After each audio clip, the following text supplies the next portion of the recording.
Iran কি ভেতর থেকে দুর্বল হয়ে পড়ছে নাকি চাপের মুখে আরও কঠোর হচ্ছে?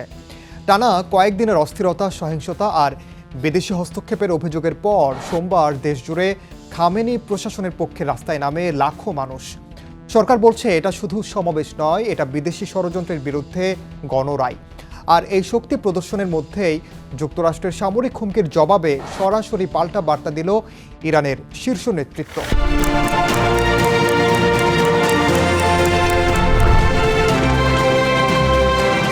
ট্রাম্পের নিষেধাজ্ঞা, যুদ্ধের ইঙ্গিত আর তেহরানের সব বিকল্প প্রস্তুত অবস্থান, সব মিলিয়ে প্রশ্ন, ইরান কি আবারও বড় সংঘাতের দিকে যাচ্ছে?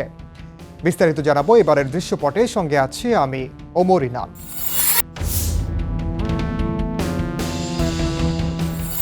ইরানের সর্বোচ্চ নেতা আয়াতুল্লাহ আলী খামেনি সোমবারের সমাবেশকে আখ্যা দিয়েছেন ইতিহাস গড়া মুহূর্ত হিসেবে। জাতির উদ্দেশ্যে দেয়া বার্তায় তিনি বলেন, এই বিশাল জনসমাগম প্রমাণ করেছে ইরানি জাতি এখনও ঐক্যবদ্ধ এবং সচেতন।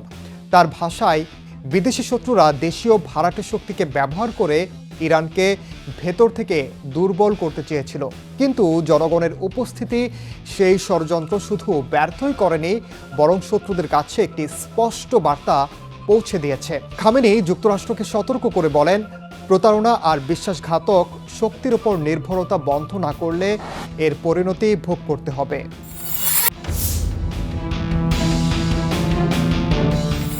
সোমবার ইরানের প্রায় সব প্রদেশেই এই সমাবেশ অনুষ্ঠিত হয়। তেহরানে বিকেল 2টা থেকে 5টা পর্যন্ত রাজধানীর প্রধান সড়কগুলো জনসমুদ্রে পরিণত হয়। কিছু প্রদেশে সকাল 9টা কিংবা 11টা থেকেই জমায়েত শুরু হয়। রাষ্ট্রীয় গণমাধ্যম ফার্স্ট নিউজ জানায়, শুধু তেহরানেই অংশ নেয় প্রায় 30 লাখ মানুষ। সমাবেশে বিক্ষোভকারীরা বিদেশি হস্তক্ষেপের বিরুদ্ধে স্লোগান দেন। একই সঙ্গে ইসলামিক রিপাবলিক ও আয়াতুল্লাহ খামেনির প্রতি আনুগত্য প্রকাশ করেন। সরকার এটাকে জনগণের সরাসরি ম্যান্ডেট হিসেবেই তুলে ধরছে।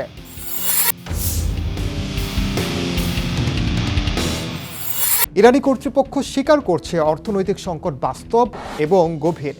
মুদ্রাস্ফীতি নিয়ন্ত্রণের বাইরে, রিয়ালের মান তলানিতে, মার্কিন নিষেধাজ্ঞায় তেল রপ্তানি ও ব্যাংকিং খাত ক্ষতিগ্রস্ত হওয়ায় সাধারণ মানুষের জীবনযাত্রা কঠিন হয়ে উঠেছে। তবে সরকারের দাবি, এই বাস্তব ক্ষোভকে পুঁজি করে সহিংসতা উস্কে দিয়েছে বিদেশি শক্তি, মূলত যুক্তরাষ্ট্র ও ইসরায়েলের প্রতি ইঙ্গিত। শান্তিপূর্ণ প্রতিবাদ থেকে পরিস্থিতি ঘুরে যায় দাঙ্গায়, যেখানে সরকারি ভবন, মসজিদ, বাড়িঘর পর্যন্ত হামলার শিকার হয়।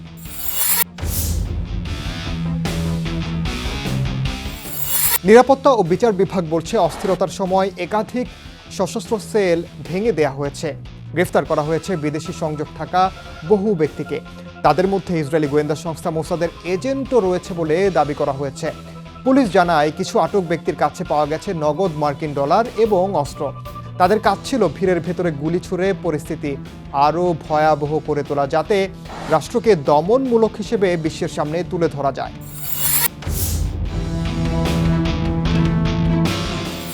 প্রেসিডেন্ট মাসুদ পেজেশকিয়ান এই সমাবেশকে আখ্যা দেন মহাকাব্যিক উপস্থিতি হিসেবে। তিনি বলেন, ভিন্ন মত থাকলেও জাতীয় স্বার্থ আর ভৌগোলিক অখণ্ডতাই ইরানিদের একত্র করেছে। একই সঙ্গে তিনি আবারও স্পষ্ট করেন, প্রতিবাদ আর দাঙ্গা এক জিনিস নয়। সরকার অর্থনৈতিক সমস্যার সমাধানে প্রতিশ্রুতিবদ্ধ, কিন্তু বিদেশি সহায়তায় নিরাপত্তা ভাঙচুর কোনোভাবেই সহ্য করা হবে না।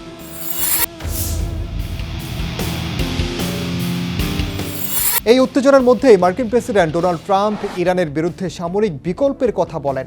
এর জবাবে পররাষ্ট্রমন্ত্রী আব্বাস আরাকচি স্পষ্ট ভাষায় জানান, ইরান যুদ্ধ চায় না, কিন্তু যুদ্ধ চাপিয়ে দিলে প্রস্তুত। তিনি বলেন, ওয়াশিংটনের সঙ্গে যোগাযোগের চ্যানেল খোলা আছে, কিন্তু হুমকি আর চাপ দিয়ে আলোচনার টেবিলে বসা সম্ভব নয়। তার সতর্ক বার্তা, এই সংঘাত আগের যে কোনো সময়ের চেয়ে ভয়াবহ হতে পারে।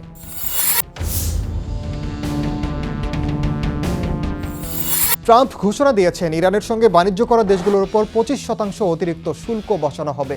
বিশ্লেষকদের মতে এই সিদ্ধান্তের মূল লক্ষ্য ইরান চীন তেল বাণিজ্য ব্যাহত করাই ওয়াশিংটনের উদ্দেশ্য।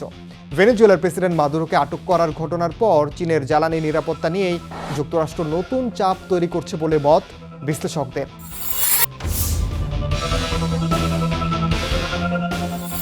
ইরানের প্রতিরক্ষা মন্ত্রী ব্রিগেডিয়ার জেনারেল আজিজ নাসির জাদে বলেন, যে কোনো আগ্রাসনের জবাবে এমন অপ্রত্যাশিত চমক দেওয়া হবে যার প্রভাব সীমান্ত পেরিয়ে ছড়িয়ে পড়বে। তিনি সরাসরি হুঁশিয়ারি দেন, যুক্তরাষ্ট্রের ঘাঁটি ও স্বার্থ নিরাপদ থাকবে না।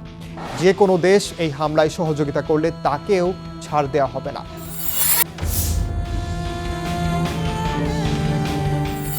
ইরানের পার্লামেন্টের স্পিকার মোহাম্মদ বাকের কালিবাফ বলেন, যুক্তরাষ্ট্র আবারও ইরানকে ভুলভাবে হিসাব করছে। তার ভাষায় 9 কোটি মানুষ, ভিন্ন মত, ভিন্ন রাজনৈতিক ধারা এই মুহূর্তে বিদেশি আগ্রাসনের বিরুদ্ধে এক কাতারে। তিনি বলেন, সামরিক আক্রমণ ইরানকে ভাঙবে না, বরং পুরো অঞ্চলকেই অস্থির করে তুলবে।